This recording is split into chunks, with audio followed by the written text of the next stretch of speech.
Yo, man.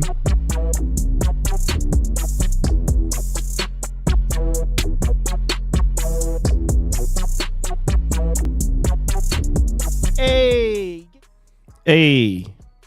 Are we live? Should be. I mean, You must have forgot to do the key. Oh, no. We're good. We are live. What's up? Coming to you live from the gutter. God, yesterday sucked. How was your guys' weekend? Chris, you're wearing a grin chat. 'Tis the season?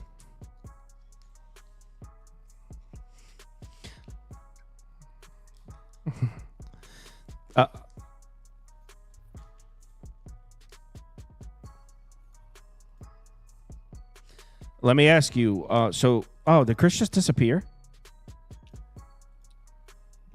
He's still here. There he is. All right. Did you go into a store and physically purchase that hat, and you were like, "This is a good decision"? Yes. Okay. That's exactly how it happened. Yeah, about 3 weeks ago. Yeah. All right. Cool. Nice hat.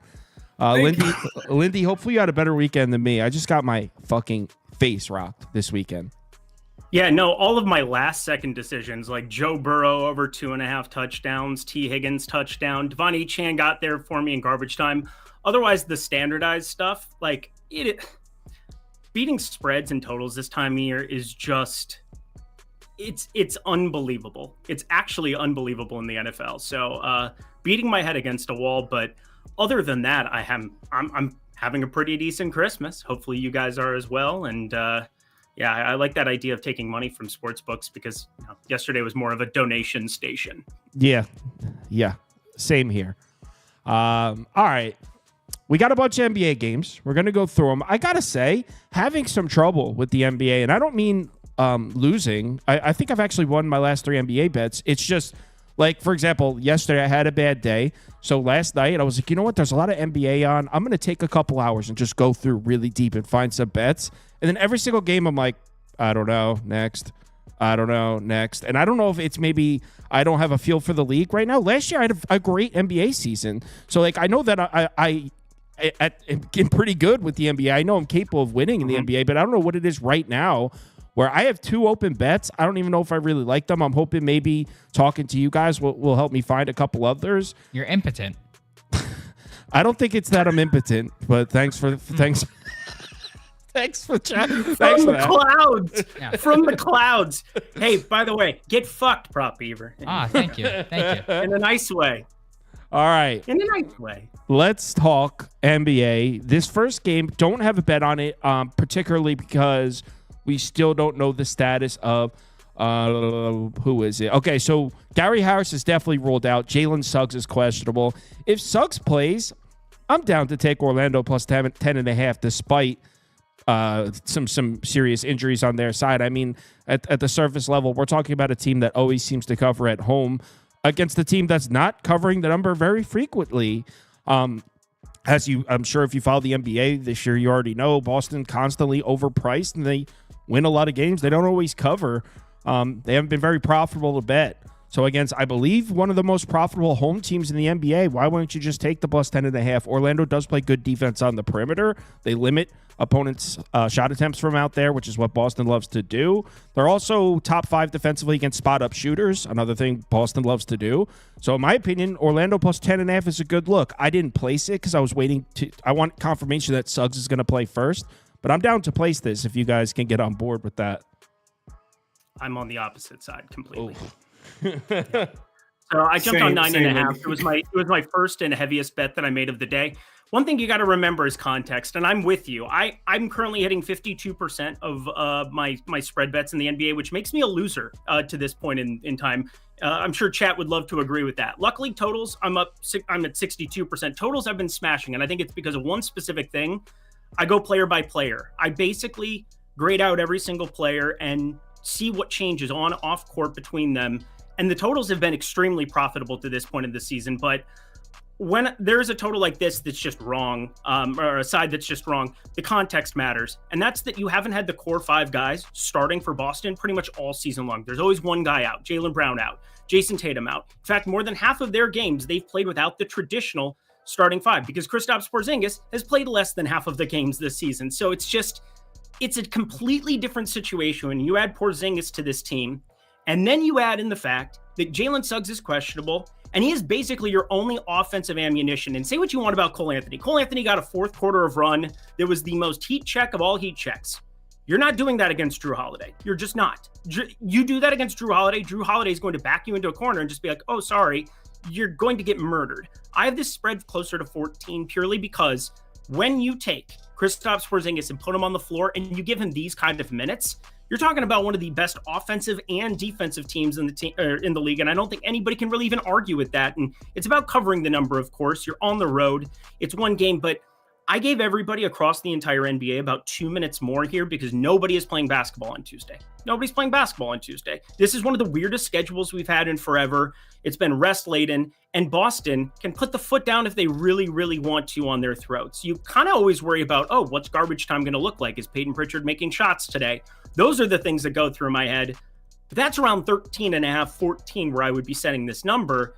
And it's just completely different. You get Jalen Suggs ruled out here. It's going to go to 12, 12.5. Cole Anthony, despite the fact that we saw him once again go completely scorched earth in a fourth quarter last time out, he's not that guy. He couldn't even crack the rotation for them to start off this season. We're talking about a below 50th percentile defender in the NBA traditionally, actually below 30th percentile. This is the first season ever. And it's just 11.5 minutes a game that he's played out of the 27 games he's appeared in for Orlando this season. You accumulate more sample size, he's still a 46.9% effective field goal guy. I mean, we're talking an offensive 0 too.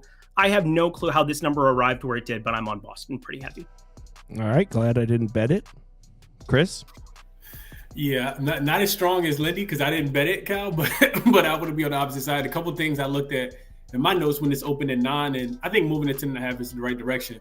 So, I mean, I don't know how many more injuries they're going to be able to overcome. Orlando was they outscored Miami 37-8 in the fourth quarter to come back and win that game the other day. So they exerted a lot of energy. They lose Mo. They lose Mo already not having Franz, already not having Paolo. And the strength. What is the strength, Kyle? You always talk about strengths and weaknesses. The strength for Orlando, especially at home, is turning their opponent over. They're 6th in turnover rate for their opponent. Boston is number 1 at protecting the basketball. So that they're not going to get a lot of opportunities to score the basketball in that way. Orlando also, really good offensive rebounding team. They're 4th in offensive rebound rate over the last 5 games. Boston in the top 10. So they're not even giving up a ton of offensive rebounds. So, yeah, in a short way, I'm with you, Lindy. I think that, it's just a grinded out style game, but I have a hard time thinking that Orlando is going to be able to keep not that they won't play hard because they will. They always play hard at home, but I don't know if they'll be able to keep it within the number, even though, like to your point, Kyle, Boston's only 3-7 against the number last 10 games. That's what I'm saying. They're not really covering much, but I didn't bet it because if Suggs plays, I'd be down to go head to head and say, screw it, I'll go against you guys. But without knowing the status of Suggs, there's just no way. Let's go to the next one. And is it Charlotte-Houston? Yeah, Charlotte-Houston. Here's the good thing I didn't bet this because last night I was thinking either under or Charlotte +6. The total has moved up, and Charlotte's now catching 7. So I would have got the worst of both numbers. The problem, and granted, like I said, a lot of these NBA games I'm looking at, I'm like, I really don't know. The problem I'm having with Charlotte's numbers is the game logs are just so different with LaMelo on the floor and without LaMelo on the floor. The games without LaMelo Ball on the floor, it's like the slowest paced team in the NBA that can't score. And I'm not saying putting LaMelo Ball on the floor makes them this elite offensive team, but they certainly move at a quicker pace. And it's kind of just his usage rate is so high that it's just a completely different. It's almost like throw out all the data we have of the Hornets without LaMelo Ball, which makes it really hard when you're looking at the numbers and you're looking at the game logs. So I thought Houston coming off the game in Toronto, this would be a spot if you're catching a big number. LaMelo Ball is there any update with that? He's fine, right? He's playing, right? He's playing. Yep, he's good. He's in. I was considering taking Charlotte at +6 last night, so it would be leaning that way, but this is not one I bet. Rockets are playing such great defense. It's not really something I want to step in front of. What do you guys think? I have nothing. I looked at Houston 6.5.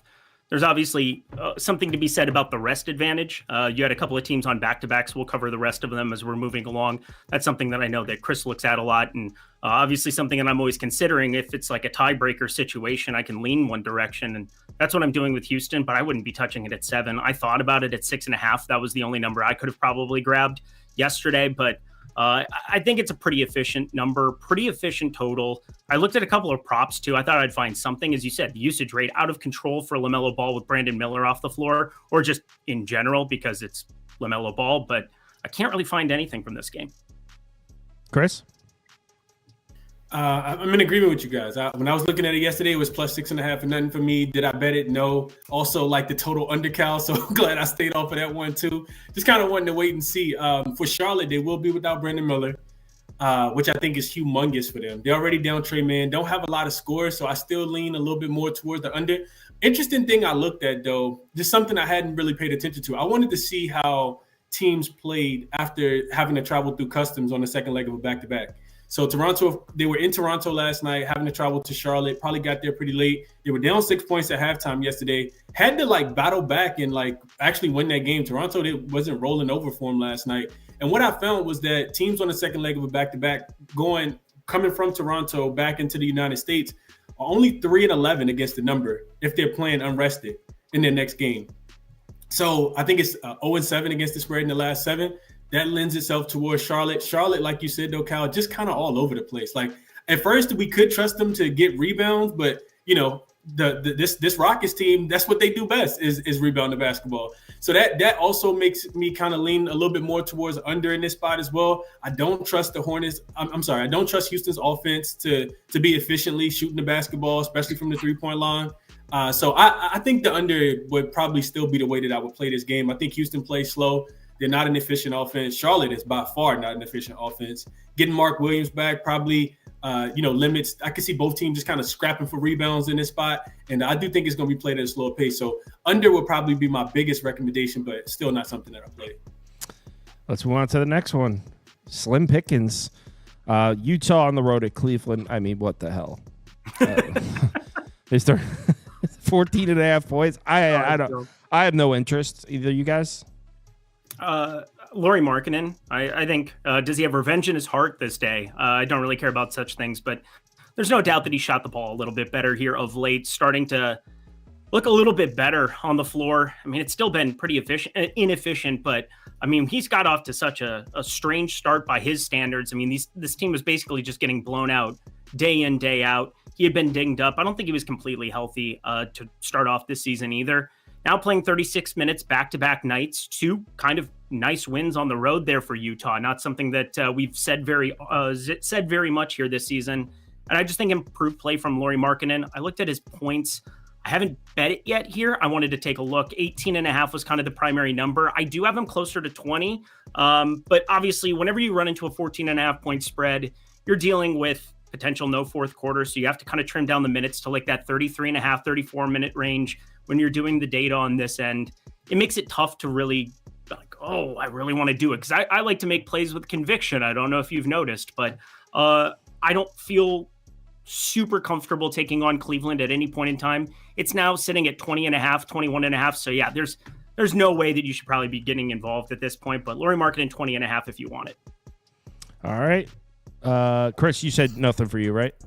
No. I didn't say anything. So this is what I was thinking in this game. I went back and looked at Utah as a double-digit road dog, and I compared that to Cleveland as a double-digit home favorite. And you typically get these super high totals with Cleveland, and I feel like the thing about Cleveland that gets overlooked because they have so many shiny toys on the offensive end: Darius Garland, Donovan Mitchell, Karis LeVert off the bench, Gorgeous Niang is now playing. Max Strus is back. They got a Dean Wade. Their defense often gets overlooked. So in their games, when they're double-digit home favorites, they're actually 5-2 to the under. Utah is the same thing. They're 5-2 to the under as well when they're a road dog, getting double digits.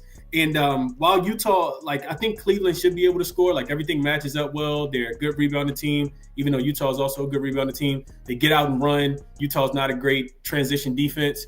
But they're only averaging 118 points as a double-digit home favorite so far this season. And their team total is something like 122.5. I don't know if they need to get that. And when I looked at their defensive metrics in this same like point range, they're giving up 102 points per game. The only team that scored 109, which is what the Utah Jazz team total is, was the Hornets. They scored 114, but they held the Pistons, Nets, Hornets, Pelicans, Raptors, and Wizards twice under this number. So I think Cleveland can lock up this Utah team. Utah coming off back-to-back wins against Brooklyn and Detroit. I think that they, double-digit favorites in this game for a reason. I think their offense doesn't show up as well. And didn't I see that Walker Kessler also got added to the injury report? Is he listed as questionable here? You guys see that? I know Keontae George is questionable with an ankle injury. I think that definitely impacts the. I didn't see Kessler come in. Okay. I have a thing that updates every minute in case there's something that pops up on like Underdog. Okay. It automatically updates it in my sheet. I don't have anything next to Walker Kessler. Okay. Well, Keontae George being there still, I think, is a hindrance to Utah being able to score the ball efficiently and effectively against the Cleveland defense. So that would be my look, would be a Utah team total under. I think the best number is 108.5, 109.5 with the total steaming up just a tad bit. All right. Let's move on to the next one. And we got two more games till we get to my first bet. This next one is not one of them. Although, you know what? And maybe I'm just being afraid of ghosts here on this next one. Is the next one Philly? Yeah. All right, so San Antonio, Philly. Maybe this is just me being afraid of ghosts because I looked at this one last night and I thought the Sixers at 5.5 was a good number. I didn't bet it because it suspiciously reminds me of about a week ago when I made my favorite bet, the Pacers game, when I made the Sixers at home with Embiid playing my top bet of the night, literally put Kyle's favorite bet, Sixers, and they got their asses beat. So I don't know if it's just me being afraid of ghosts here. I think Sixers at 5.5 at home here. Maxi's on their intro report, but he's listed as probable, so I think he should be fine. I think it's a good bet, but I didn't bet it because, again, maybe I'm just being afraid of ghosts. And either you guys have anything for this one?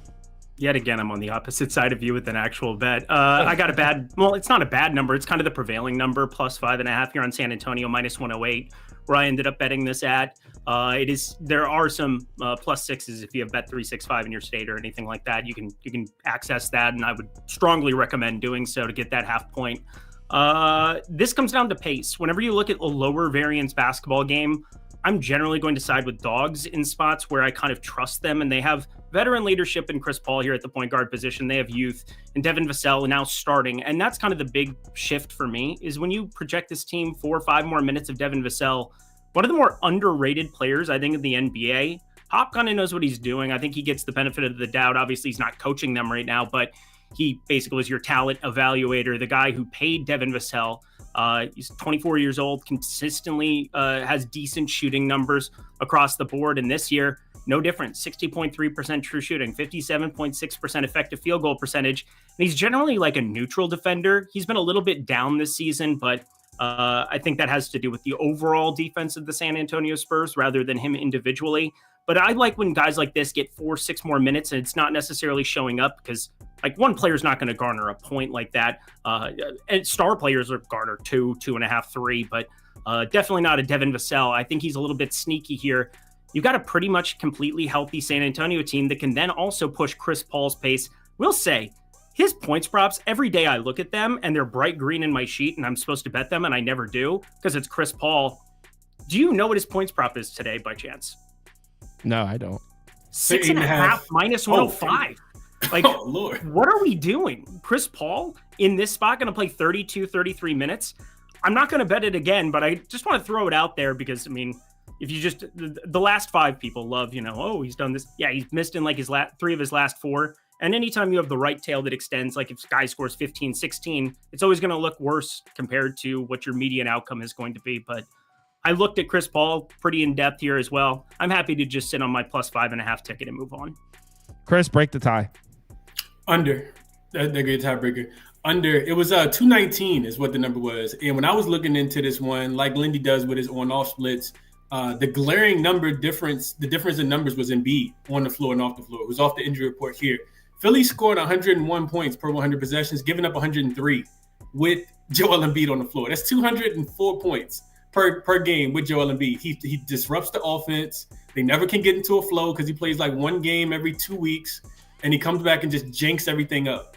So with Joel Embiid off the floor, much faster pace as we all kind of project, 110 points scored per 100 possessions, giving up 115. So he's a much better defender than Bonner and of course Andre Drummond out there. And then I'm just kind of expecting it to be played at a slow pace. Neither one of these teams play really fast. San Antonio is not playing fast, which is super important because that's how Philly lost last week when you had them against the Pacers, Kyle. Pacers are just pushing pace. I don't think Philly's going to play. I don't think San Antonio is going to play that fast.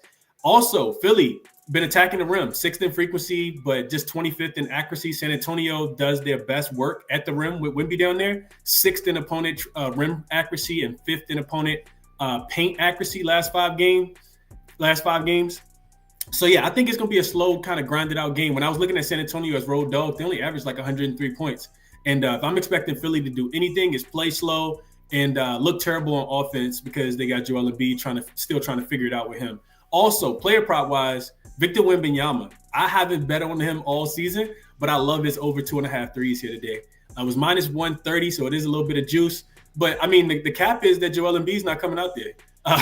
Whenever he plays against a center that does not come out, he just shoots the three. Ask Clint Capella. I think he hit 5 or 6 in the last game. 7 for 15 in that game.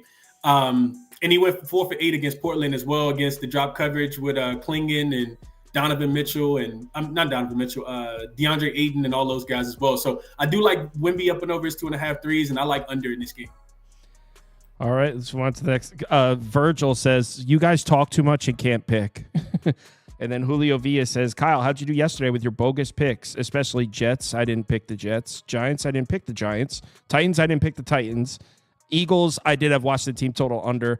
Arizona and Bears. So of the 6 teams you named there, I only had 3 of them. Good comment, though. He's super accurate. I was about to say he's super accurate. Just naming teams I lost, throwing them. Just teams that lost, throwing them out there. Kyle sucks. He's a fraud. From your mother's basement. Yeah, that's how it goes. Especially NFL. NFL brings out the. Oh my God. Well, college basketball and football. No, March Madness. March Madness they'll come. Yeah. So I did a March Madness show one time in 2020, filling in for Ben Raza one time. I will never do it again. Never. Yeah. I think I mispronounced one name incorrectly, and the entire state of Virginia came from my head. Yeah, they take that shit seriously. Just unfreaking believable. Go kick rocks in Virginia, you absolute crack whores. Next up, Brooklyn, Miami didn't even look at this game, skipped right over it. The next one is the one I bet. Do you guys have anything for the? Wow, there's a lot of injuries for the Nets here. I'll tell you that. Good Lord. I mean, I would never lay 10.5 with the Heat at home though, straight up. So I guess Brooklyn or pass. I'm not betting this. Oh, how weird do we want to get today? Because I'm contemplating something really, really weird. Let's get weird. I'm always down to get weird. Ben Simmons triple-double, anybody? Plus 2,000. I didn't know you were going to take it that weird. I thought you were like 20-1. 20-1. And this is why I'm very happy. So last night I was kind of trying to figure out where some of these numbers would land on Ben Simmons. With Dennis Schroeder off the floor, this is going to be a spot that eventually you're going to get 34 minutes for Ben Simmons, and he's just going to put up 38 PRA, like 12, 11, 11 across the board, 13, 12, and 12. You're going to see that game. I kind of think like an ugly Miami spot makes the most sense. Obviously, it lowers the variance offensively. He doesn't have to add a whole hell of a lot, but we got up to 32 minutes against Toronto. That was his high point of the season 2 games ago. Against Utah, kind of a lackluster performance by everybody else, but he put up 15, 10, and 6 and started looking through some of the numbers, like wondering when I was going to dip my feet into the pool. Because, again, Dennis Schroeder, despite what we've seen here with Golden State, this is a guy that on this Brooklyn team was kind of doing everything for them. And in his absence, I think Ben Simmons is going to have to do a lot more. Now, he only has a 14.9% usage. I'm kind of worried about the scoring in a way you generally don't want to be. But in 359 minutes this season with Dennis Schroeder off the floor, 38.3% assist rate. 38.3% is a gigantic number. Obviously, Cam Thomas, not there. So you're talking about somebody who could actually score on the other side. That would be helpful for some easy assists. But with no ball handlers out there, with basically Ben Simmons running point every single time down the floor now. He averages 6, 5.5, and 6.7 this season in just 24 minutes per game. You adjust that to 32. You start seeing some different numbers that shouldn't make this 20-1, but he's listed at 20-1 on FanDuel to triple-double. I think I'm going to bet it. I think it looks really, really good. And obviously, it's far more unlikely to not hit than hit. But when you have like a 14, 15% expected win percentage for something that is 20-1, you pretty much just bet that every single time based on how you're managing your bankroll. Ben Simmons triple-double. I mean, I'm not gonna. Maybe I don't know, Chris. You got I'm anything looking for that one? 36-1 Corey Seager run back is what I'm doing here. But Ben Simmons, I think 20-1 is not a good number. I would be pricing this closer to 11, 12-1. Chris, scared of Ben Simmons having to score the basketball. That's like a nightmare of mine. But outside of that, yeah, I see plus 400 for a double I'm going to bet that too. I think. I was going to say I bet you that's one. But Kyle spent about as much time on this show as the intro to the show. So yeah, I didn't look at it at all either. I want nothing to do with laying this many points with Miami. They've lost 4 straight non-covers. Brooklyn is like trying their best to. Let the Wizards catch up with wins so they can, be in the Cooper Flags stakes as well. But I'm not laying points or taking points with Brooklyn right now. No way. I want either side in this game. all right, let's go to the next game and I actually bet this one. That being said, I'm not saying I bet this one as in like I absolutely love the pick, but I did lay the 3.5 with Minnesota here. I think Atlanta missing Okongwu is a bigger loss than it's getting credit for. Not really worried about Trae Young and Bogdanovich being questionable. I'm down to lay the 3.5 whether they play or not. I think Okongwu is such an important piece. What the Hawks have had a lot of success with recently is on the interior, scoring on the interior, rebounding, and missing Okongwu is huge. Plus, Minnesota's a team that could definitely play tough down there. It's tough backing Minnesota with all the shit going on. I mean, some of the Julius Randle stuff. Ski sends me the private message, he shares me tweets. Ski's got his thumb on the pulse, the Julius Randle drama situation. Some of them are pretty funny. But yeah, I laid the 3.5. I'm on Minnesota here because I think the Hawks, Okongwu is a really important piece of the Hawks team. What is it now? 3 losses in a row for the Hawks. I think they need him. They haven't won. Yeah, they haven't won since they beat the Knicks in the in-season tournament game. Guys. Right, and they haven't won since they beat the Knicks, and then the game after that is when Okongwu got hurt. He got hurt in the middle of that next game. So since they beat the Knicks, because they lost to the Bucks, they went to San Antonio. You were on the right side of that game. You took San Antonio in overtime, and then they just got smoked in Memphis. Yeah, so I'm on Minnesota. This is the one I actually bet. This is my first actual bet today. Let me guess, Lindy, you're on the other side. God, no. Thank God. First time caller. Well, this is the first one that I actually bet.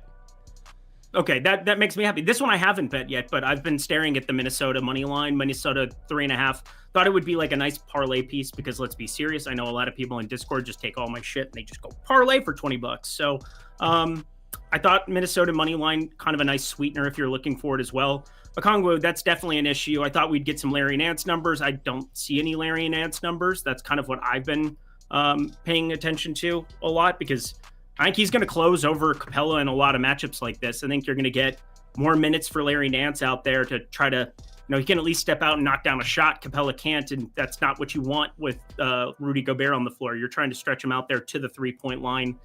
Larry Nance has looked pretty decent, I think, in a couple of these games that I've watched as well. Capella's minutes, so hard to rely on, 19, 22 the last 2. I mean, that pretty much tells you all you need to know. Those would have been Okongwu minutes right behind him, and now it's Larry Nance. So it's a difficult spot, I think, for Atlanta. Trae Young questionable is obviously a big deal. I'm not the biggest Trae Young fan in the entire universe, just purely because of what he does when you're trying to win basketball games. Defensively, he basically gives you nothing, but he's been so good offensively the last 2 years that I can't really deny that he's a positive for this basketball team. And his absence, you're basically replacing minutes. You're adding a couple more to DeAndre Hunter, who continues to come off the bench. You're going to get, they went with Vit Krejci, and they just basically had Jalen Johnson play point last time out. And now Jalen Johnson, he'd been a cash cow for like 2 months, up to 24.5 on the points plus assists. That's kind of a bummer, but again, just combing through this one, I'm with you. It's basically Minnesota or pass. Chris, are you with us? Yes, I am. Anthony Edwards also back in Atlanta, which is where he's from. You got a Minnesota team coming off back-to-back pretty bad losses. They do got the Christmas Day game coming up, so potential look ahead to not just Christmas Day in general, but it's Dallas, so it's playoff revenge as well. But I'm just, thinking that I'm not trying to catch the falling knife with the Atlanta Hawks. I just mentioned, like you said, Kyle, 3 straight losses. Like it feels like the Atlanta Hawks are going back to what we know the Atlanta Hawks to be, and that was like, oh, we don't have a cup to play for. All right, cool, we're good. Like we don't care about really playing basketball like super hard and stuff. That's not what we're signed up to do. And I do like you said, Kyle, I think the Onyeka Okongwu, missing him would be impactful in this game as well. Also, when I think about how Minnesota scores the basketball, it's typically from where? The 3-point line. They shoot a bunch of threes, which I think Anthony Edwards up and over his 3-point prop is golden. He's up and over 77% of his road game so far. So at 3.5. I think that's a good bet as well. Atlanta's 3-point defense is horrible, still terrible, right? So it's not like Minnesota should struggle, which they've lost their last few games because they haven't been able to score. So I do think that they'll be able to score. Anthony Edwards up and over his 3-point prop, Mike Conley contributing, Julius Randle, McDaniels, and then on the opposite side, Atlanta's still struggling to shoot the ball from the 3-point line. You got to go down and score on Rudy Gobert and Naz Reid in the paint. So I do think Minnesota's the right side here as well. All right, let's move on to the next game. I see Deontay Johnson picked up by the Texans. That's such a good pickup for them. That actually is awesome. That's a phenomenal pickup. That's like the perfect landing spot, period. Man, that's another one where Houston plus 3.5, another one of my losses this weekend, man. I had a great week leading up to the weekend, too. I had the Chargers on Thursday night. I went, I think 6-1 in the bowl games that week. I had so much momentum heading into last weekend. You have Xavier Hutchinson and John Mechie playing an entire second half. You're fucked. Like, you're just screwed. Like, you're not winning. That wasn't your fault. What's next? Toronto Knicks. I mean, I'm good here. No interest. None. Yeah, we could just skip on to. You don't even have to put a poll up. Chris, do you have anything Literally to say? my least favorite game of all time. Yeah. RJ Barrett, questionable. RJ Barrett. That's what I wrote in my notes, Lindy. If you want to blindly bet RJ Barrett and hope he plays 36 minutes and just does everything for them today, awesome. He didn't play yesterday. That's all. That's what I wrote in my notes, Lindy. I wrote RJ illness, ? It's just absurd. So in this next one, I laid the 5.5 here. But I'm on Memphis at home. I laid the 5.5 here. But I'm looking. I can't remember what I saw that I liked last night. So when do you guys want to go first? And I made a note here somewhere. I'll find it. But I am on the Grizzlies. What do you got? I can be patient. All right, let me look. I want you to take your time. It's your show. I want you to feel loved. Okay, so all right, so the Grizzlies take a majority of their shots on the interior, specifically on the paint or in the paint or at the rim. The Clippers' defensive efficiency numbers down low, not looking that great in the last 10 games. 29th at the rim, 17th in the paint. Defensively, the Grizzlies have some nice looking numbers on the interior themselves. Mm-hmm. They also have some great numbers defending the 3-point line, 4th above the break in the last 10 games, 5th against the corner 3 in the last 10 games. Clippers, as we know, they've had stretches where the 3-point shot has been a big part of their offense. Also, Clippers run more isolation offense than any other team in the NBA. Memphis against the isolation, 8th in efficiency, 4th in points per game allowed. So they play good defense against that. Also, the Clippers had problems protecting the basketball. In the last 10 games, 20th in turnover rate. Memphis top 5 across the board in terms of forcing turnovers, but that goes both ways. Clippers can also force turnovers themselves. There were a few other things that I can't seem to find, but also I think Memphis is the much better team, and 5.5 is a reasonable number as long as it's under 6. I'm cool. So I'm on the Grizzlies. Also, Desmond Bane is listed as questionable. I didn't see that last night. Mm-hmm. So that didn't happen until this morning, Kyle. That's why, because I just saw that and I was like, wait a second, did I miss that? So I'm on the Grizzlies. I think it's a good bet, but let's see what these guys think first.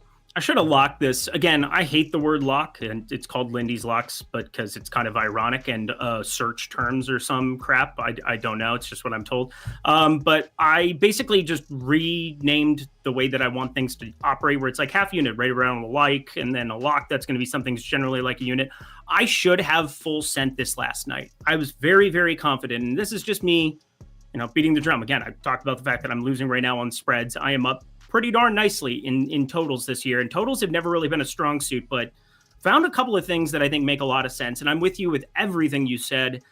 3-point, opposition field goals percentage. Like that's just been a big part of my modeling this year. And these are both top 5 teams in that. 34.2% teams are shooting against the Clippers, 33.4% opposing shooters from 3 against Memphis, second best in the NBA. No surprise, Oklahoma City number 1 in the NBA, but I am very convinced that this total was way, way, way too high. Got this at 232.5.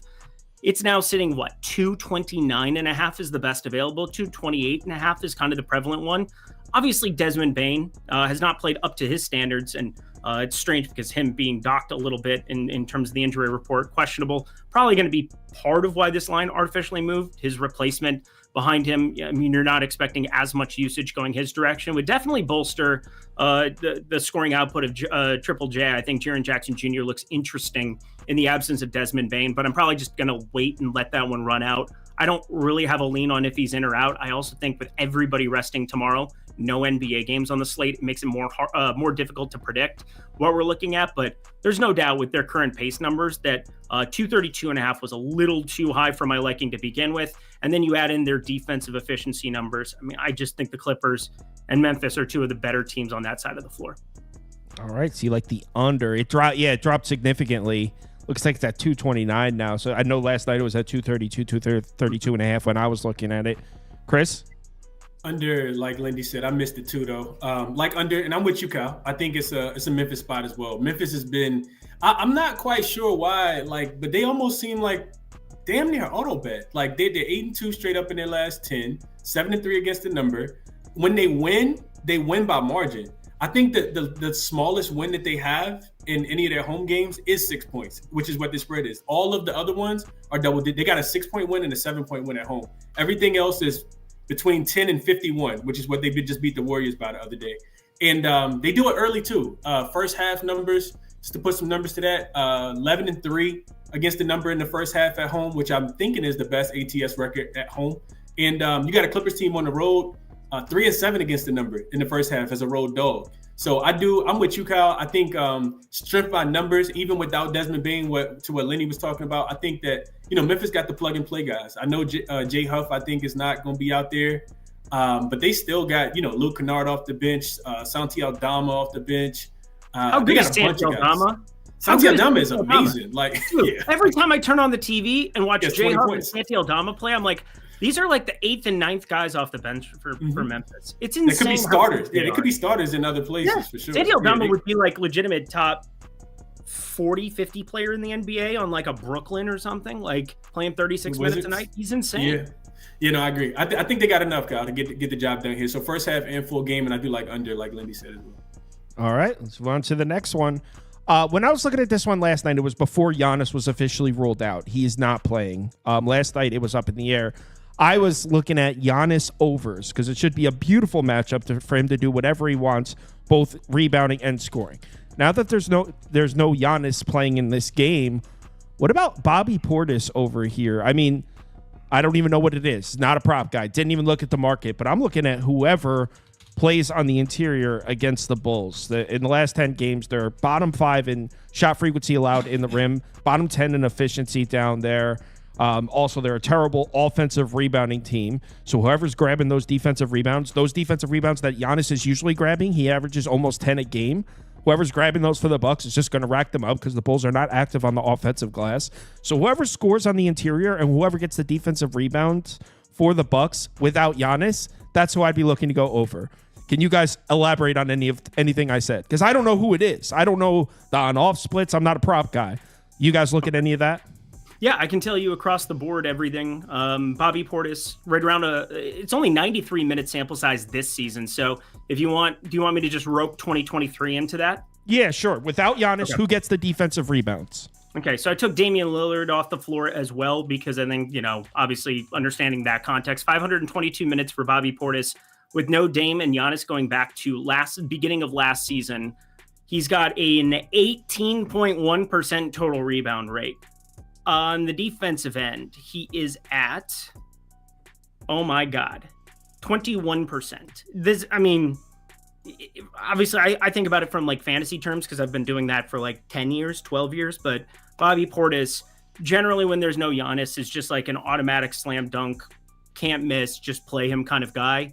Damian Lillard, you take him off the floor too. Bobby Portis is carrying a 29.2% usage rate, only a 13.7% assist rate, but his true shooting is actually much better than you would expect, because when you remove a Dame and Giannis, what happens? Well, teams can then isolate defense on guys like Bobby Portis, Chris Middleton, but Chris Middleton can play a couple of more minutes. That's the guy who takes all the assists, and 32.6% assist rate in 378 minutes with no Dame and Giannis. But Bobby Portis, man, I do like what you're looking at with that. What did you say the exact number was? I've just pulled it up, so it looks like you can get a 31.5 points and rebounds. Were you saying just rebounds? Because I was thinking points and rebounds originally. So I have him for a 29.2% usage rate, and now I'm going to put him in for 32 minutes just to kind of get a baseline number going. There's upside for a lot more than that, considering there's no basketball tomorrow. And in these kind of spots, you generally see teams give more minutes to the backup than you would anticipate. Bobby Portis only averaging 24 minutes per game on the season. He played 32 against Washington last time out, 34, 10, and 8. Didn't get a last rotation, so I think that there's probably upside for 3-4 minutes potentially there for 35 or so. I've got him in for 25 points. What's his point prop at? 31.5 points and rebounds. So 20 and a half is single, juice to the over. And then rebounds right I've got at 8. So we're talking 33 and change, 33.4. I'm glad to hear Lindy say that, because that's was something I came across on my own last night, and I don't have my thumb on the pulse of the prop market, even 1% of what Lindy does. So the fact that he co-signed that, like, okay, maybe I am seeing things a little clearly. Yeah, all right. So I think this is fun. This is the stuff that's way more fun than me than just like giving you guys a pick. I know, again, that's a lot of what we do is just giving the pick, but I like working through this where you get the on-off court splits, you get to run the data, and then I basically have a processor that's just basically I can plug it in on a sheet, and it gets either bright green, it goes just white and just stays there blank, or it goes bright red. And this one's pretty green. So I think Bobby Portis, and you have to then factor in, it's not just that he projects for, 1.5 better. You have to look at 1.5 relative to the price that you're paying. So if you're looking at minus 115, that's not going to be as good as getting minus 110. Duh, obviously. But it basically, in my mind, goes expected win percentage, where instead of winning 54.5% of the time to break even, I need to win 56.5% of the time. So that's kind of the difference that you're looking at there. But there's no doubt that against Chicago, and now we put in the pace numbers, which I haven't even put. That was just neutral matchup, because again, right. I'm doing this on a basis of that, and I'm adjusting for pace right now, which takes about a minute or two, and that's usually what I'm doing night before.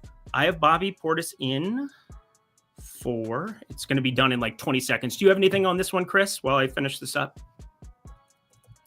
No, I want to add that I do enjoy, I like that angle a lot. I think the other player, you mentioned him a little bit, Lindy, is Chris Middleton. Looking at his assists, it's juice now to minus 125. It looks like BetMGM got the best number at 5.5. But I mean, who is bottom 5 in assists allowed to opposing ball handlers, and that would be that of the Chicago Bulls, 28th in assist rate allowed to their opponents. When you take Damian Lillard and Giannis off the floor, like, who is the point guard? I'm thinking it's going to be Chris Middleton in this spot.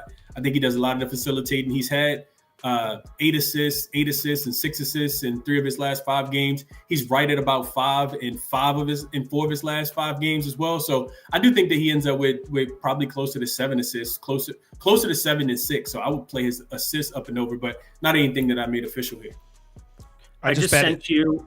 Did you get my? I just saw it, and message? I just bet it. I got 31.5 on BetMGM. I'm in. Mm-hmm. Bobby Portis. So to explain to everybody what I just did, basically, on Stochastic, we have the advanced stats page. You can take a look at that from a fantasy perspective, but I usually go to like 32 minutes as a baseline for situations like this, where it's a 24-point-minute player. He obviously takes over all of the usage. I trimmed down his usage rate a little bit for this matchup, purely because Chicago should be, more apt to try to put Patrick Williams on him. But even then, you get 22.7 points, 12 rebounds. The rebound rate is really what takes this into betting territory for me. Have him at, I adjusted for matchups. So instead of the 33 and change, 34.7 points plus rebounds at minus 115 or better. You are absolutely jamming that. All right, let's move on to the next game. What? Someone started the Lindy jokes up again. So like, remember when everyone was doing the Lindy Chuck Norris type jokes? Someone said Lindy and his wife are going through it ever since Trader Joe's ran out of cranberry butter cookies. I don't even get it. All right. So we move on to the next game. Oh, the next game. Who said that? Who said that? Yurts Camden. Of course his name is Yurts Camden. Lindy didn't give out a pick for this game. What's up? Lindy didn't give out a pick for this game, unless it's Portis. Oh, I'm taking Portis. I'm going to bet this with you right now. Oh, okay. Daddy needs a new bicycle. And obviously, I enjoyed working through that. And, you know, there's maybe something Freudian in there where I'm just like, I wanted it to be good, but like, I just put in the numbers. And again, I think that those are pretty conservative numbers that I put in at 32 minutes in a competitive spot. Toast, no one cares about the Red Sox rotation, bro. Leave the chat. Toast I want to talk Walker Buehler all day. I tried to figure out what the futures market thinks about the Red Sox. Toronto's got to do some stuff, man. What's Toronto doing right now? Just extending Vlad? What are you doing? They could disband. This year belongs to Grimace. Everybody knows that. Oh my God, stop it.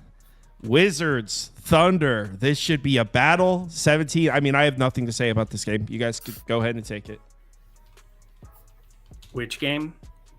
Wizards, Thunder. No, thank you. Yeah. You don't even have to put the poll up. I'm almost guarantee you Chris is going to say pass too. Yeah, we could pass. But if I had to play it, I'm laying with OKC in this game. They could win this game by 25 points easily. So this next one is Phoenix, Denver. It looks like Jamal Murray is questionable, which answers the question I had last night. When I was looking at this last night, I thought the line looked a little short. I didn't know that Jamal Murray was questionable. That explains it. There's no Devin Booker for Phoenix. Actually, what I was looking at, so Denver, this is crazy thin, by the way. So I'm just sharing what I was looking at last night. So Denver defensively gives up, they're 27th in the NBA in points allowed per game to spot up shooters. 25th in frequency. 25th in frequency. So teams against Denver kick the ball out a lot. And the player on the Suns that sees an oddly big amount of opportunities that fit that description is Josh Okogie. And so I was like, but he had no market open. I figured with Devin Booker maybe he sees extended minutes. They kick the ball out. He gets a lot of opportunities from in that role, whether it's just a catch and shoot or attack closeout type of thing. You don't even have to. Yeah, you know what? Type it up. That's what I was looking at, but I don't even know what it is. I was just sharing my thoughts when I was looking last night. I think the number's a little short even without Jamal Murray, if I'm being honest, but I don't have a bet. You guys have anything? The Denver game. No, I looked at grabbing Phoenix. I'm very nervous about Michael Porter Jr. going forward. Russell Westbrook's played well. Which you wouldn't necessarily say that matters as much. Eventually, they should almost start Russell Westbrook over Michael Porter Jr., I would argue. They're getting more on the defensive end. Obviously, you're going to get Russell Westbrook starting if Jamal Murray's out, as is. But, I mean, we just saw Mike Malone go back to 2022, how they treated him last time out. If he's not knocking down shots, there are going to be, like, single-game parlay, put all of the unders of Michael Porter Jr. together and just print, because he's gonna get like 2 quarters of run, and if he doesn't get hot right off the bat, he won't close in some of these games. It just happened again yesterday. It happened a couple of games ago. Again, 24 minutes he got trimmed down to. He couldn't be out on the floor with CJ McCollum, Herb Jones, Trey Murphy got dinged up, and that kind of also probably tilted the scales because you had the Pelicans go to. What was it? Javonte Green, Jordan Hawkins dance in his khaki pants, Brandon Boston, and DeJounte Murray out there with Daniel Tice. They went a little bit small ball. They made a run or tried to hold on there for a while. Denver goes on a crazy run without Michael Porter Jr. on the floor. I'm just saying his minutes are going to get volatile. And while it might not pan out every single night, one of my favorite things is when you get a player who can get irrationally low minutes and it goes way underneath where they're projected, you can parlay a bunch of those together and really, really print like 3-1, 4-1 in the single game parlay market. So something I'm going to be considering for for Michael Porter Jr. going forward. So maybe a Porter under? Mm-hmm. Yeah, Michael Porter Jr. pretty much under across the board in like a single game parlay fashion. Again, kind of talking through it a little bit more, but it was the first thing that popped out to me going through Denver's rotations from yesterday. he played 23 minutes. Michael Porter Jr. played 23 minutes. And I think that has a chance of being the norm. If Jamal Murray plays in this game, obviously you're going to feel much, much better about those. You don't want to be probably taking unders there because what else are they going to do? I mean, they're not going to go to extra minutes for Julian Strawther unless Strawther gets crazy, crazy hot.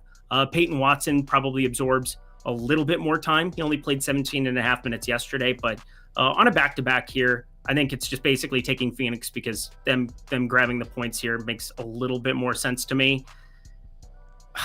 Kevin Durant under 30 and a half as well as a good pick 'em play. I'm not going to be betting it though. What about Chris?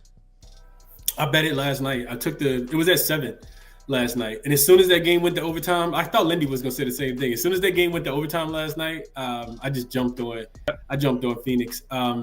Denver is not a team that I'm really wanting to lay more than 2 possessions with, honestly. It doesn't really matter who they're playing against. They barely beat the Pelicans yesterday, and I'm thinking that they're going to come out and dominate the Pelicans because the last time we saw Denver play, they were in Portland, and they lost the game outright. Laying 8 points, lose the game by on a layup because Westbrook got blown by. They come out, they don't assert themselves at all early in the game against a New Orleans Pelicans team that doesn't have a 7-foot guy on their whole roster. They just go down by double digits and have to fight their way back. They were down double digits when the fourth quarter started. They force overtime, squeak out a win, and that's what they've been doing. This team does not look impressive on either side of the basketball as of late.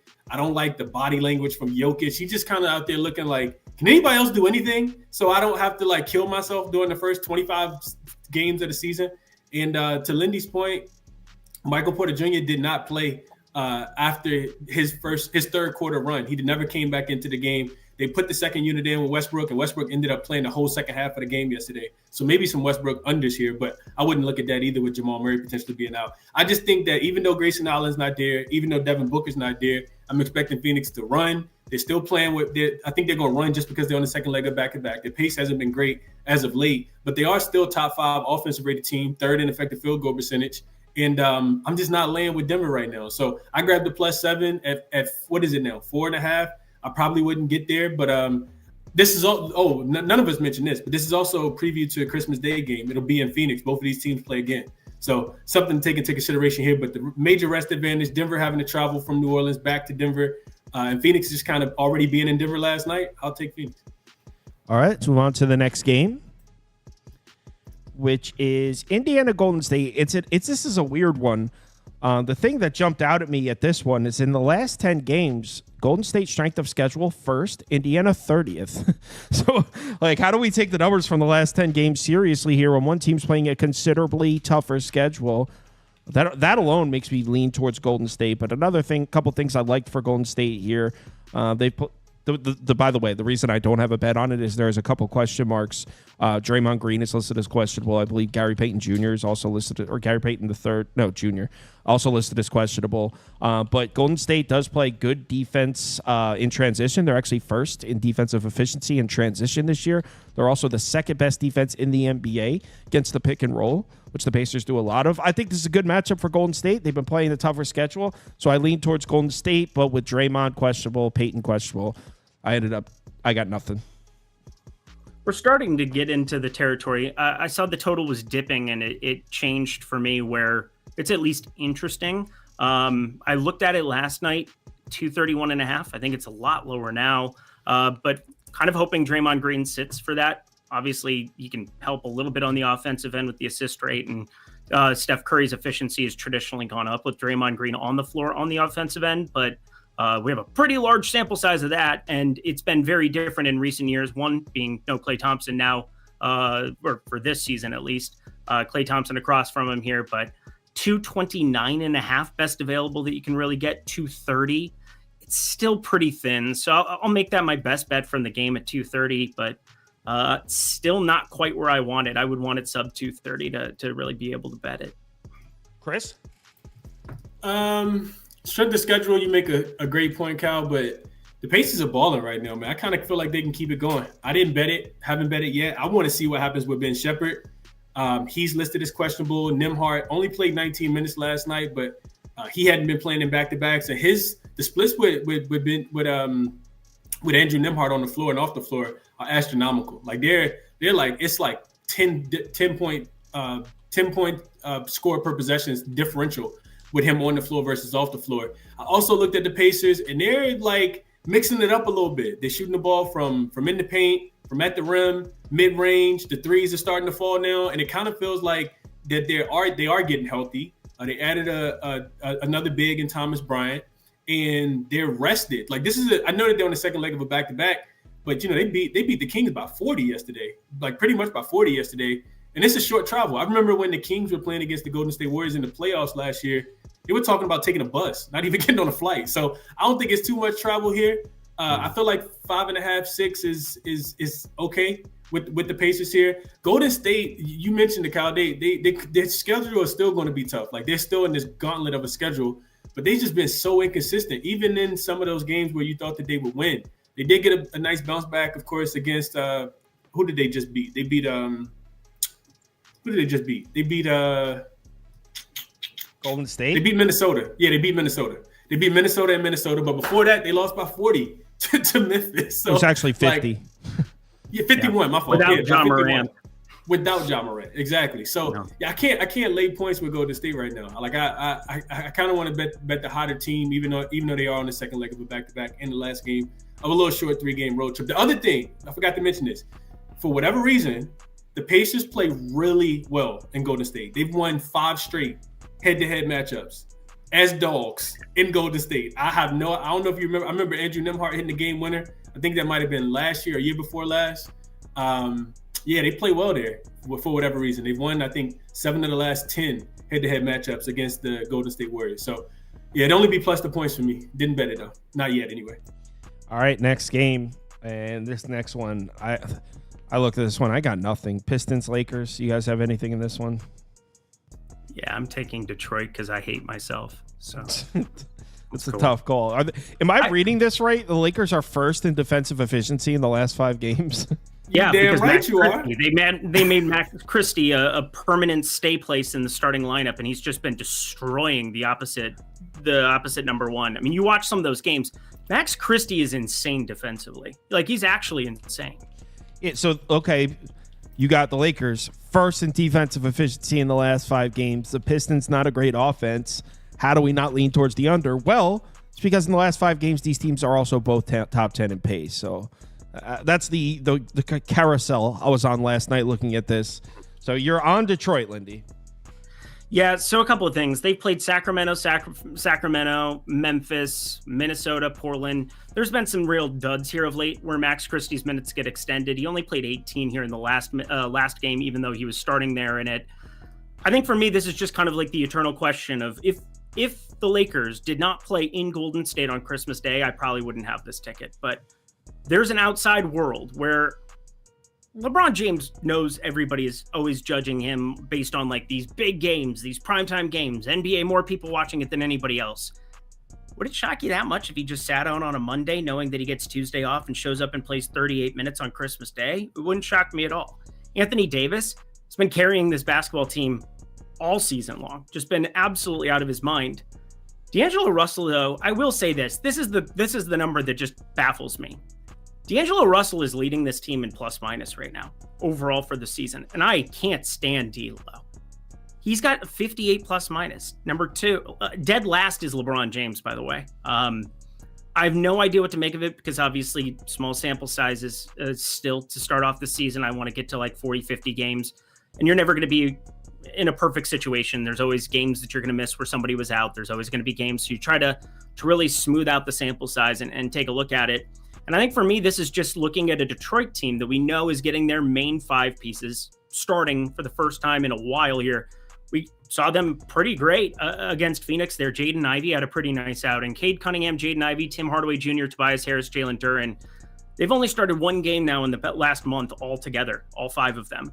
I think there's at least a world with Malik Beasley off the bench as like that ammunition guy. Even with Isaiah Stewart out here, I think it's basically a 1-for-1, him and Paul Reed. I don't really have a lean on that, but Asar Thompson, I definitely think is a winning basketball player. I think this is a young player. You see what Amin Thompson's doing here with Houston. You know, obviously they're carbon copy twins, and both of them just kind of get things done on a defensive end of the floor. that you can't really replace. That's really, really hard to find in the NBA because, generally you do one side or the other. Max Christie, you either are just the defender spectacular, or you're, I guess Simone Fontecchio, for lack of a better example, just purely because he's on the Detroit side of things, where it's just a knockdown shooter, but he's going to be a bottom 15th percentile defender until he dies. So I find it very interesting when you get a piece like this who can finish at the rim and do the things you want, doesn't need usage, and can be a winning basketball player. Even 22, 24 minutes of him is better than just about anything else Detroit has had coming off the bench all season long, other than Malik Beasley, who has just played fantastic. So I like Detroit here, just grabbing the points, hoping one of those two injury tags work my way. Detroit plus 5.5. Chris, you down to tail? I might tail. No. But I will say I'm not going to play the game because I would love for the Lakers to win by 150. But I bet the Lakers the last 2 times. I bet them both Sacramento. You can make it some money. So that's what I'm not. That's what I'm not doing. Also, though, Lenny, I'm not putting my hands out thinking that the Lakers are about to keep playing this great defense for me to catch the falling knife. Absolutely not. This Lakers defense has been playing way too well. I actually lean over. Detroit has been going up and over. The offense continues to be underpriced, in my opinion. I think the Lakers defense is bound to regress. Lindy mentioned the Golden State Warriors game coming up. Not only is that a Christmas Day game, it's a divisional game, not just a conference game. That's a divisional game against Golden State. So I think that they let up off the gas pedal here. You're coming off 2 conference games against the Kings, who's owned us ever since De'Aaron Fox has been drafted. Now the Lakers are 3-0 against the Kings so far this season, back-to-back wins in Sacramento. I think that Detroit can score the ball here. I think that the game's going to be played with pace. I know that the Lakers are a top 10 defense in transition over the last 5 games. I think all of that goes out the window. Cade Cunningham's going to come in here. Christie's going to have his hands full. I think the Lakers are also going to play with pace. Like you mentioned, Cal, both of these teams, running fast pace. When I saw this total, I was like, this is a trap total. This total at 223 because the Lakers have been playing good defense recently? Absolutely not. No way I could get on the under. I think it's an over game. I didn't bet it yet. Don't want to play the side at all. So, yeah, it'd just be over for me, 223.5. Over against the team that's playing the best defense in the NBA right now. Yeah, absolutely. Yep, that team. You remember this? You know what this feels like, Cal? This feels like last week when you went, I think 4-1 or 3-1, and the one that we liked the most was the Minnesota Timberwolves. They were playing against the New York Knicks. Yeah, and we're slow pace. Both teams got at the end of the first quarter, it was 70 points scored. I said, well, that one's out the window. This feels like that. 50 of those 70 were the Knicks because they're just too goddamn good. All right, let's move on to the next game. We got one more NBA game, and then we'll talk Monday Night Football. And the last NBA game, I don't give a shit about, so I have nothing to say. You guys, Portland, Dallas? Anthony Simons, 20+. Oh, Chris, do you want to talk about Chauncey Billups? Absolutely not. Not in this spot. Dallas owns wait, hold on. Wait, Lindy, that's your bet? Anthony Simons 20+?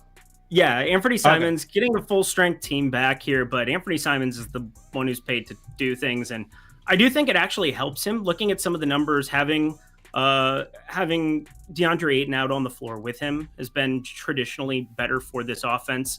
Sometimes you get somebody who actually gets some attention, whereas Donovan Clingan not going to get any attention on the offensive end unless it's just purely putbacks. And Jeremy Grant, Tamani Kamara, Shaedon Sharp. I think that there's a lot of worlds where Simons against Dallas in general just is going to get the volume, and it's nothing crazy. Again, I have this at 21 and change for him, but Anthony Simons 27.5% usage going back to last season with this starting 5. So it's going to be something where and let's see, I took DeAndre Ayton off the floor, 25.2% usage. So yeah, you see a little bit more shot volume going his direction, which is strange because you think of DeAndre Ayton, oh, he's better offensively, but I mean, it can also just be the possessions go up ever so slightly. And yeah, it's a small, minute difference in terms of possessions for them. But Anthony Simons is inside of -110, or at least he was last night, -106 on Caesars. Yeah, that was at 19.5. I like him for 20+ in this spot. Simons 20+. Chris, you got anything here? You Chauncey Billups? Over. No, absolutely. Wait, not. what about Chauncey Billups though? The Chauncey thing, Cal, is only after they lose by 120, and that has they actually coming off a win. Remember they beat Denver in their last game. What is this trend you're speaking of? I don't think I've heard this. So Chris, apparently Chauncey Billups gave this speech, and Chris bet Portland every game, and he cited the speech on the show every day. Every time he's like, guys, Chauncey Billups gave this speech. This speech moved him, where he mentioned it. I'm not exaggerating. 7 or 8 times on this show has referenced the Chauncey Billups speech that apparently was the most inspirational speech ever given. The Grinch hat makes so much more sense. It's not well.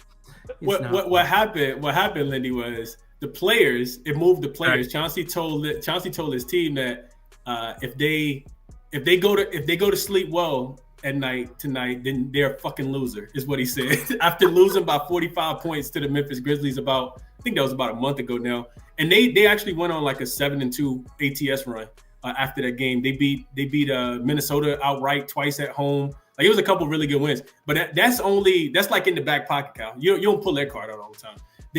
Portland's actually coming off a 20-point loss to San Antonio, but before that they beat Denver. So I need them to lose by at least 30 before I pull that card back out. So I'm playing this game. Winning speeches like we get when the Lions and the Vikings win, we need the loser speech from Chauncey Billups when they lose by 20. I need an in locker room look at Chauncey Billups just going up and down the line like it's Mighty Ducks 2, and he's like, "You lost it for me, Gunner." No, you lost it for yourself. That's exactly what you need. You need that. You just gotta check the beat writers. But I like it.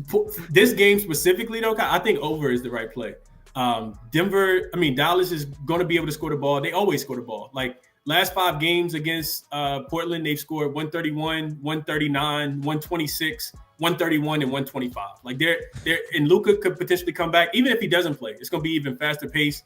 I do think Portland's going to be able to contribute. Portland, bottom 5 defensive rated team over the last 5 games. We know what Dallas can do offensively. And I do think that they won't be as locked in. They got the big Christmas Day game coming up against the Minnesota Timberwolves. So if I'm playing this one, it's up and over the total. The last 10 times that these two teams have played, the total's actually up and over 8 of the last 10, including 9 of the last 10 as well. So up and over would be the way that I would play this one. So some of the people in the comment, someone said Chauncey be capping. Chauncey Billups and Martin Luther King, one of the same. Yeah, see, everyone remembers that I have a dream that one day Portland will win a basketball game that matters. That day is not even win. You just need to cover it. That's all we're looking for. Yeah, if they're getting 17 and a half, that's what is what he puts down. He's like, I deserve an extension. You went on a 7-2 ATS run. Yeah, you see all them covers we got? And someone said ESPN 30 for 30, the speech.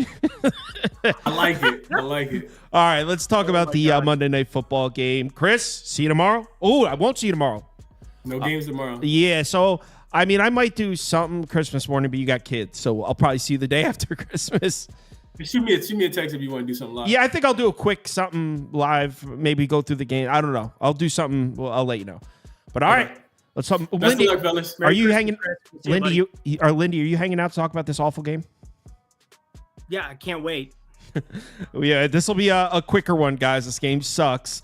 Prop Beaver, I think, is coming on as well. But yeah, we got the Saints Packers in Lambeau. I do have a bet, but it's not. This bet is more me just gambling rather than me thinking, like, I have Saints plus 14.5, but it's not like, I think this line should be 12, so we're getting value. It's more just like, it's Monday Night Football. I'm not going to pass. If this game was 1 p.m. on a Sunday, best believe this would be a pass for me. There's just a lot of unpredictability to it, specifically when it comes to Spencer Rattler. The thing is with Spencer Rattler, I feel like I still have no idea what kind of quarterback this guy is, and that dates back to his years in college. Last year at South Carolina, he had one of the worst offensive lines in any last year was a Power 5 of any Power 5 program. He spent the entire season running for his life. So I didn't even know what he was at South Carolina. I know he's got a lot of arm talent. And then based on the limited sample we have here, one of his starts was when the Saints were missing Eric McCoy at center. They were missing Ruiz at guard. He was just running for his life in that one as well. So I feel like of all the Spencer Rattler football I've seen in his professional and collegiate career, 85% of it has been him running for his life. So, like, I feel like I still don't really know what he's capable of. He certainly looked better than Jake Haener when he came in the Washington game. I know, like I said, I know he's got a great arm. He's got a lot of talent. Remember, he was highly touted coming into Oklahoma. He was supposed to be the next guy after Baker Mayfield, after Kyler Murray. It was supposed to be him at Oklahoma. So he's very highly touted. He's got a lot of talent. I feel like we still have not really seen what he's capable of doing, which makes this really hard to predict. So I took Saints plus 14.5, maybe a bit of a flat spot. You know what it reminds me a lot of? Tennessee at Miami last year. Around this time of the year, the Dolphins were very, very good. They were cruising. Monday Night Football, they were laying about this. I think it was 14. Titans beat them outright. So I'm not saying that's what's going to happen. I'm just saying these flat spots happen. So maybe Spencer Rattler, who, by the way, now that the Saints offensive line is healthy, he might have pockets to throw from in this game.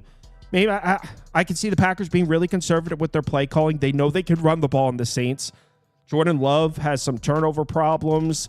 Saints run some man coverage. They run some cover two. Jordan Love is known to put the ball in harm's way against those coverages. If you're LaFleur, why risk it? I would just hand the ball off to Josh Jacobs. The run game's working fine for Green Bay. New Orleans can't stop the run. Hand the ball off to Jacobs, and you could win that way. Do you cover 14 points that way? Not sure. So I took Saints plus 14.5. Again, I'm not telling you that you should make this bet. Not saying I think this bet has value. Just gambling. That's what I got. Gentlemen? Yeah, I'm gonna gamble on the other side of it. I'm going Green Bay. Again, as a Vikings fan, we have a big showdown that got flexed to 1:25 Pacific, 4:25 Eastern time on Sunday. This is just a get your team in there, commit murder in the first half, and get out of there. I looked at first half spreads here too on Green Bay. I think both are pretty intriguing, but as for right now, I have the full unit send here on the Green Bay minus 14 side. Do I have like crazy conviction for a lock play? No, it's just simply looking at what is at the wide receiver position for the Saints. And I kind of just feel bad for Spencer Rattler. Like I actually feel bad for him. You talk about his offensive line that he had in South Carolina. Look at his wide receiver core today and who had to play the most snaps. 79% of snaps last week. Marquez Valdes-Scantling, who's questionable to be playing here tonight. Number 2 was a guy that I didn't even know who he was. Kevin Austin Jr. Apparently has a Jacksonville jersey on in his picture. So I can tell you one thing, he hasn't been with the Saints for very long.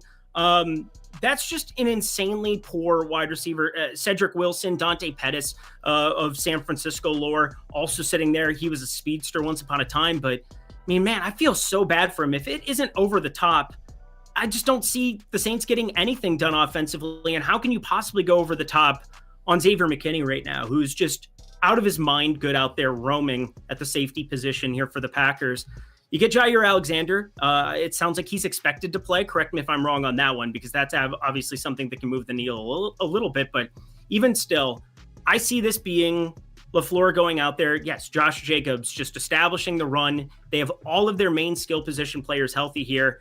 But you just want this game to get over with as fast as humanly possible. If you're LaFleur, look ahead here to Monday. Huge game. Obviously, it's almost impossible for Green Bay to win the division at this point in time. They're almost like locked into near the bottom side of the NFC playoffs at this point in time. But still a huge showdown to see kind of where you stand on Sunday.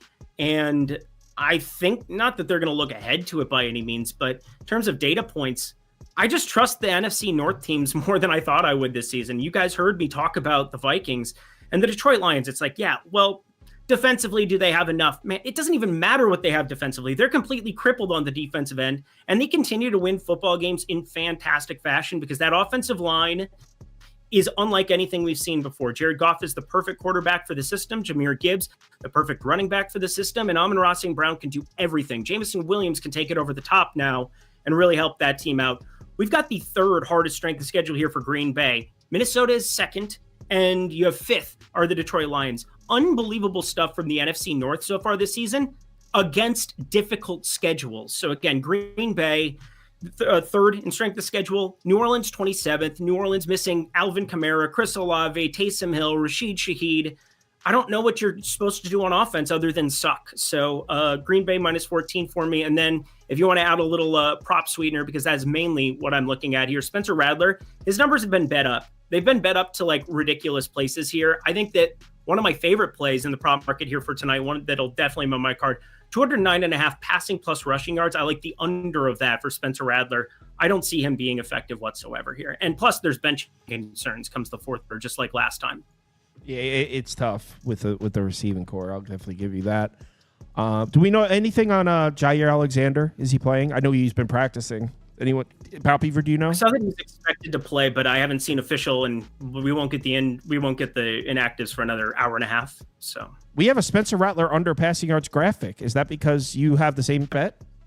No, I'm on the opposite side. I'm on a Spencer Rattler passing yards over here. I disagree. I do not care if Marquez Valdez-Scantling goes or not. We've seen Spencer Rattler throw with some pretty shit weapons thus far. And if you project him out to play the entire game, now, I mean, we saw last week, Jake Haener, he went and he started that ball game. If they go ahead and they want to put Jake Haener in at the end of this game, go right ahead. I think that would be just about as useless as it comes. That kid does not belong on the goddamn NFL field. He is a fucking disgrace. Just let the ratty daddy go ahead and do what a real man needs to do. Because it is pretty evident that Jake Haener doesn't belong on an NFL field. The ratty daddy is the one who needs to get shit done here. Ratty daddy only 1-3 to the over through 4 appearances. If you go ahead and you project those to an 100% snap share, 4-0 to the over, averaging 224 yards per game. He missed weapons in a lot of these games, too. Olave, I believe, only played in one of these games. Shahid only played in one of these games. Kamara played in the majority of these games, I will say. But now going to face a Packers defense that has allowed 10 of 13 healthy quarterbacks to face them, to clear their passing yards mark against them. On top of that, they played zone at the 4th highest rate in the league. Rattler has dramatically better splits against zone. His yards per attempt is double that against zone compared to man. They also blitz at one of the lowest rates in the league. Rattler dramatically better when not blitzed. So this is a matchup that I think actually works for him here in a game where the Saints should be trailing immediately, I think, as 14-point dogs. Glaring disadvantage defensively on the ground. I'm going to take my chances for Rattler to hit 180 plus here against some soft zones late in the game. In terms of healthy quarterbacks against Green Bay, 11 of 13 QBs have done so. Besides, I think it was only CJ Stroud and then Jared Goff, who they pretty much just ran the ball the entire game, and the Lions won that game as well. So I just think that I know the ratty daddy's throwing to some absolute scrubs out there, but I think Mason Tipton and co is going to be able to get the job done. Oh my God. And then I also got Kendre Miller over 15.5 receiving yards here. Why are we backing a man with 2 receptions for 1 yards through 4 games this season? Well, there's no Alvin Kamara and Spencer Rattler. He's a bit of a dump-off merchant. 4 appearances this season. The running back position is averaging 10 targets, 6 receptions, and 41 yards with Rattler at quarterback. Meanwhile, the Packers, they've been funneling looks to the running back position. They've allowed the 5th most yards per game, 10th most yards per reception, 7th most targets to running backs out of the backfield through the air. And if you look, 10 of 14 opposing starting running backs to face the Packers this season have gone over the receiving yards line. If you look at some of the sharper books, they even have Kendre Miller's receptions line juiced over at 2.5, a line he's cleared once in 12 career opportunities. I follow John Ewing. He's a bet MGM. Apparently, Kendre Miller under 2.5 receptions, one of the most popular bets of the day, yet it's still juiced to the over. A bit weird in my opinion. That's notable because running backs with 3+ receptions against the Packers, 9-1 to the over this season, averaging 35.5 yards per game. Coach Rizzi did say he's going to employ a committee here, but I just anticipate that Miller's going to get the bulk of the carries. They want to see what they have from this guy. I don't really know how long they plan on keeping Kamara. And Jamal Williams, not really much of a factor through the air. He's more of the ground and pound guy, getting the tough yards. So rolling with Kendre Miller here, and I'm rolling with Rattler. Maybe we can meet in the middle here, wow. Lindy. But yeah. The ratty daddy. Ratty daddy. I hear ratty daddy every. Also, that's going to haunt my dreams. It's just hearing the ratty daddy. So, you guys, Lindy has. What happens when the ratty daddy gets benched in the 3rd quarter? After throwing for 200? Oh my God. They're not going to bench him after he throws for 200, Lindy. How would that happen? That doesn't make much sense, Lindy. All right, let's do a community parlay. Hit the song. Parlay, the parlay we bet, yeah. Community Dude said the ratty parlay for daddy. the community. We come in nice, making a parlay. Yeah. All right, so clear the board while I'm setting the poll up. Lindy, do you want to tell the fine folks where they can find your stuff?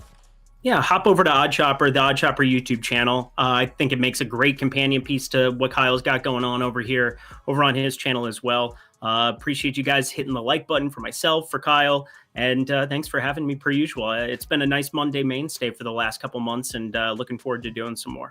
Yeah. I mean, I know that our there's already baseball talk going on in our Discord ready for next season. Love. I'm not gonna lie, the baseball free agency is gonna be a little give me tingles. I think this baseball season was particularly fun. I will say that. It's the mid-season that gets me, dude. It was a huge MLB season. I just so can't that's handle fun. the mid-season grind. I would like NFL to get over the 10-unit mark. I mean, I've just been waffling back and forth. It's just been awful. So NBA, that's traditionally going to be good because props in NBA are just a print fest. But MLB is really where it's fun. It's really, really fun.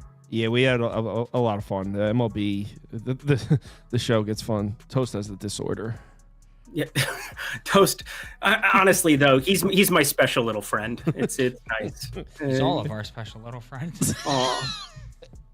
I kind of want to get into college basketball just so I can be on the opposite side of everything he says. Like, man, there is nothing like Toast on a losing streak in college basketball. Like, it's a hurricane, bro. Like, congrats, world. Whole world cashes. Oh, fucking world. Oh, congrats. No trouble. Oh, you did it for one time. Yeah. What are we doing here? And he's so like, dude, there's sometimes where like he'll share a screenshot of a losing bet and he'll be like, this is fucking bullshit. Boo, 10-point lead in the second half, talking like so pissed off. I'm like, oh, you're having a shitty one? He goes, no, I'm 5-1. Like, you just went on a rant? That was your first loss of the day? Relax. Yeah, it's like Toast. I'm actually getting murdered today. Yeah. When I'm tilting, I'm never happy. Like only bad things. Whereas Toast, he tilts the one bet he loses. It's a nice life. That's a nice life. And he'll send out a tweet with like he'll drop a F-bomb in it, like fuck this on Twitter. And it's like, dude, that was your only loss. You're 4-1. Relax. What a guy. What a guy. And in other news, I don't know if anybody's wondering, I'm officially disbanding from the Jets after yesterday. You told me early today. We're done. Oh, only took. Oh, everybody else hit a Jet. Seriously, we're done. I'm a Garrett Wilson fan. We're done with the whole Jet shit. I mean, I'm a Zach Wilson fan. Okay, Go Zach Wilson. That's a different category. The true QB1 of New York. Send him out on a rail to go rail some moms in Denver. Good stuff. I'm just done watching old guys play catch, It's just disrespectful. The first it's a great way to describe that relationship. It really is what it is. Instead of developing the only player on the team with some talent, it's like, let's just. Did Alan Lazard catch any of his targets yesterday too? Watching that game, I felt like every time I turned it on, Alan Lazard dropped a football. I think until the last drive of the game, him and Garrett Wilson had the same amount of targets, and I'm pretty sure that Lazard dropped every one of it. It was like truly just, it was a spectacle. And I'm just grateful every day that I rep the green and white. He'll be back next offseason. All it'll take is the Jets to sign an offensive lineman. He'll become crawling back to his Jets. An offensive lineman? That's a sexy signing that would bring me back in. Yeah, dude. I'm gonna be an independent. Jr. I'm an independent. Yeah. I'm a G-dub guy. G5. So the community parlay is Knicks money line, Celtics money line, Mavericks money line, and then we're gonna do the last poll. Then let's get the hell out of here. Actually, I'm supposed to meet my family for dinner right now, so let's do this real quick and get out of here. Actually, the dinner started 23 minutes ago, so I may have missed it. Cast your votes. Cast your votes. This guy's a family man. Yeah, flexing that he likes his family. No, I mean it's not Christmas Eve or anything. It's the 22nd. Yeah, I mean it is the 23rd. I mean, come on. All right, guys. I mean, don't worry, guys. It was all worth it for this high EV parlay. Lakers money line. This high EV parlay. Celtics money line, Knicks money line, Mavs money line, Lakers money line, plus 123. Shut up. Is it plus 123? Yeah, so much value. It's screaming at me. That's the community parlay. Thanks everyone for watching. See you all tomorrow. I'm up. Oh no. first time in forever we won't have a live show. But we will have an NFL video. We will have an NFL. I'm video. golfing tomorrow. Can't wait. Must be nice. Must be nice. I would love to golf, except for it's about 6 degrees. Yeah, jeez. But anyway, You 9-iron merchant. let's have ourselves a good one. Thanks for watching. Bet responsibly. See you all.